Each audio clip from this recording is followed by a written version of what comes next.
Joining us today is Dhruva Kumar. Dhruva, thank you very much for joining us on Republic TV. Thank you, Pranav, and thanks to Republic Business to have me. It's you guys are more than welcome to have me. Wonderful. Dhruv, as someone who has been an important, player, an important observer, and someone who's, we learned you've played a crucial role in the UK-India FTA. I want to understand from you, what exactly are the kind of negotiations that happen when two countries talk about trades and trade deals? Well, it's a very good question, and I think your question is more imperative and important for viewers to understand, and than ever, basically. So the question is, what involves into the two-country trade and when the negotiation happens? So before we jump to explain that, let's understand any two trades, two states comes together, they have to look into each other's interest, and it depends on the relations and what goes currently. So in particularly with what the very historical trade deals that happens between India and the United Kingdom just a couple of weeks ago, and that was a product of nearly 3 years of rigorous negotiations. So India position from 1991, when the India economical situation started to flag up, since then, India was in a receiving end. Now, in 2025, under the Prime Minister Modi era, India has become a very good negotiator, where India is at the heart of every trade deal, and they see what benefit of the Indian citizens, Indian states, make in India, Atmanirbhar Bharat, and the Indian economy is receiving, rather than looking at the other state.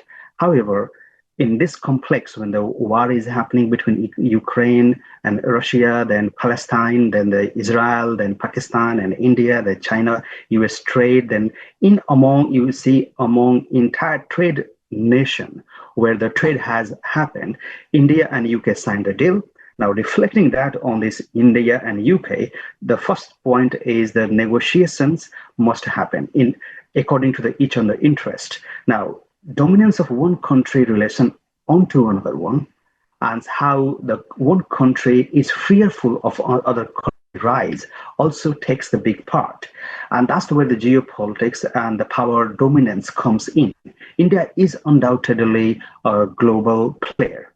India is undoubtedly economic rising, and Indians' influence and Indian politics on geopolitics is rising and having impact. And the best example is United Kingdom and the UK free trade agreement that came out, which nullified most of the high tariff into the Indian market, and also the Indian market got quite big access to the United Kingdom, reflecting on the same way. So, of course, the two nations is leaderships, is economical policies, and looking at each on the trade deficit comes in a very clear way. Okay. Now, talking about the US India trade deal, I mean, there was a time when Donald Trump said that we are very close to sealing a deal. What has happened? What do you think has derailed it?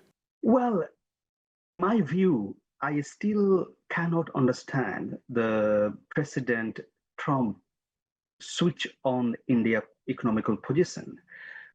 If you look at that, is Modi's vision and India economical vision of Atmanirbhar Bharat, making India has become much more prominent. What it simply means, any company coming to India as per the PLI, which is the production linked incentive coming in India, producing a lot of the goods for the Indian market is rising.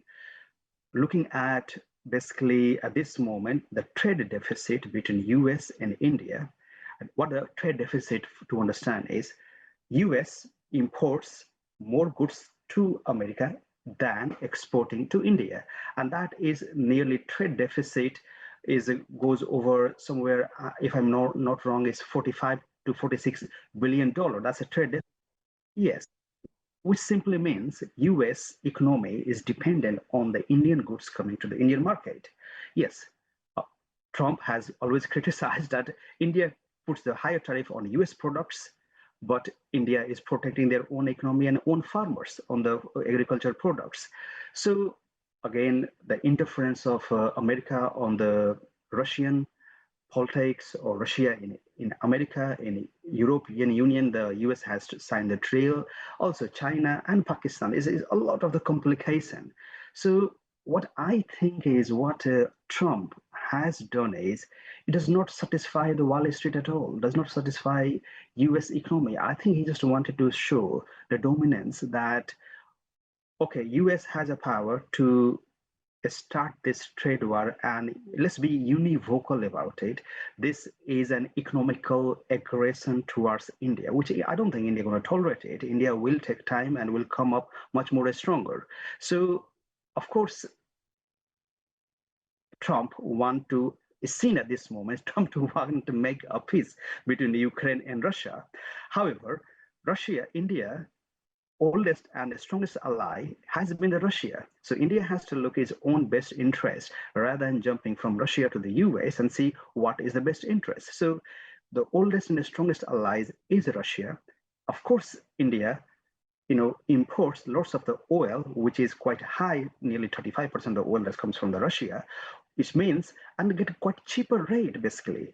Now, look on the other side, US is still, if you look at that, nearly $1.2 billion, US is still imports Russian uranium. So there is a glaring, you will see the glaring double standard. Like this tariff is geopolitical. The way I see is this tariff is geopolitical weapon to force India to abandon Russia and dismantle tariffs, promoting nearly, many farmers and Indian economy before this unilateral demands get accepted. So well, Russia is not paying much attention, even though you may have seen that U.S. submarine is popping out in Russian water somewhere. Russia is not reacting to that. It's still how the Russian economy has actually become stronger.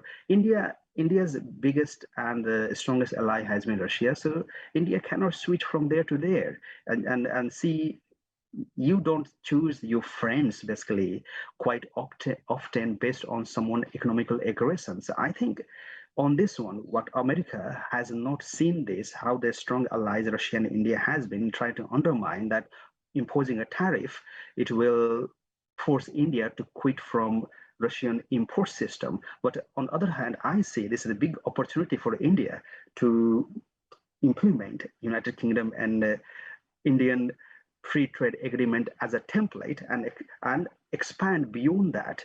However, I mean, we'll come to the point basically, if you look at what's the impact, what the US is gaining out of it. I'm struggling to really look into the benefit, what the US is gaining out of the whole thing basically. I mean, as a trade deficit is $47 billion.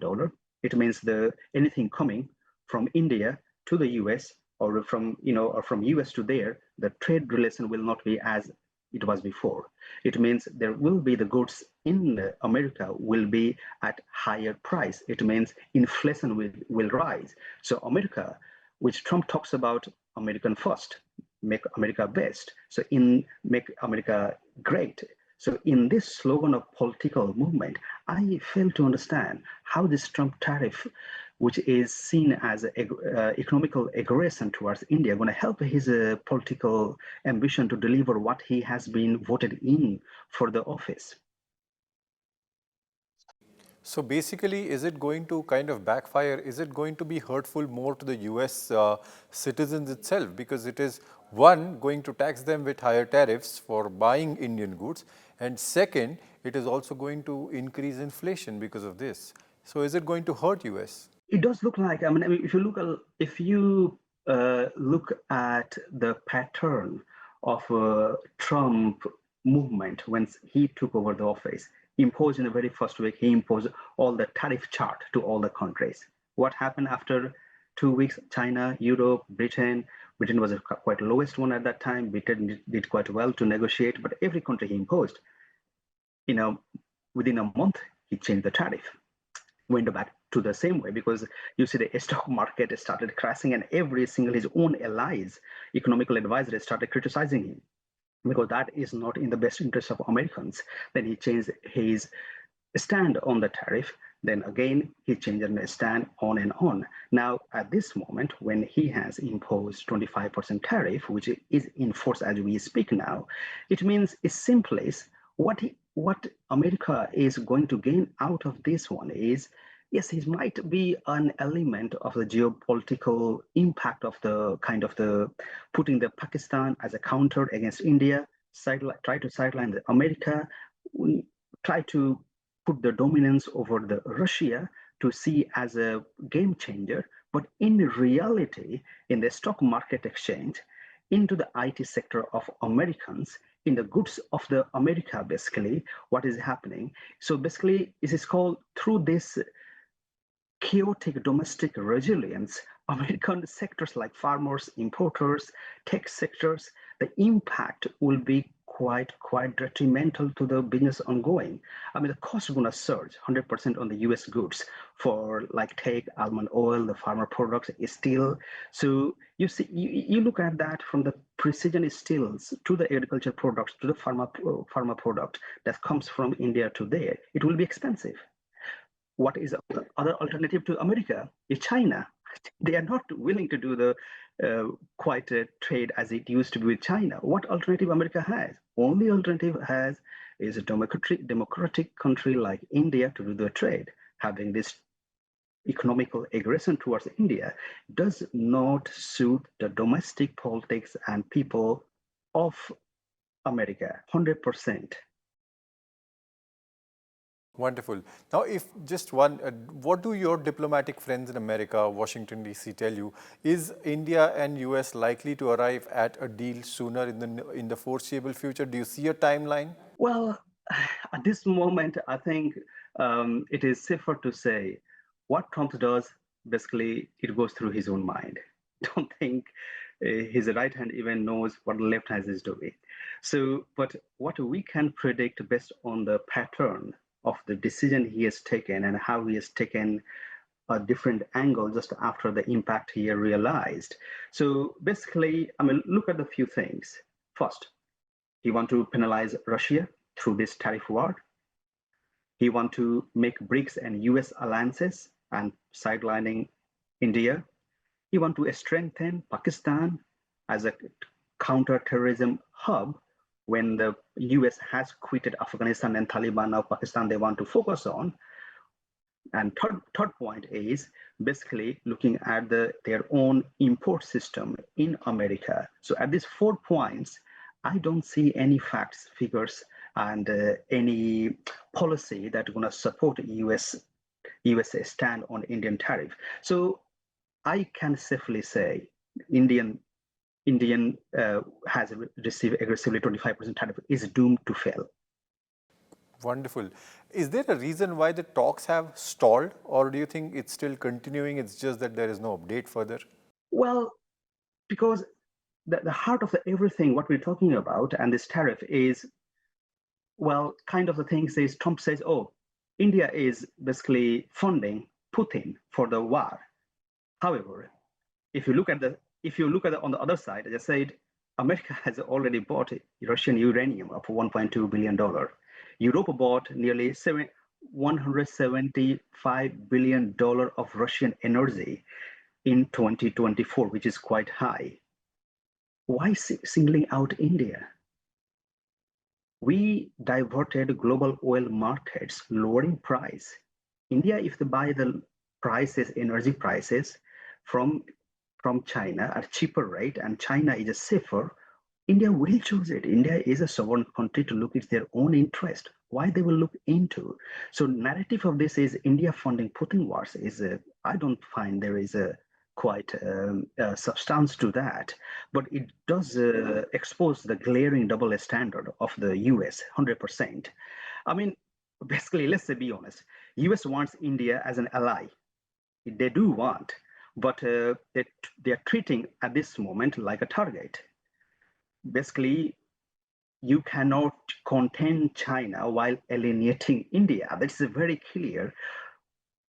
America, Trump must understand they cannot contain China while alienating India. Tariffs are 20th century tool in this century to build a bridge between the two countries.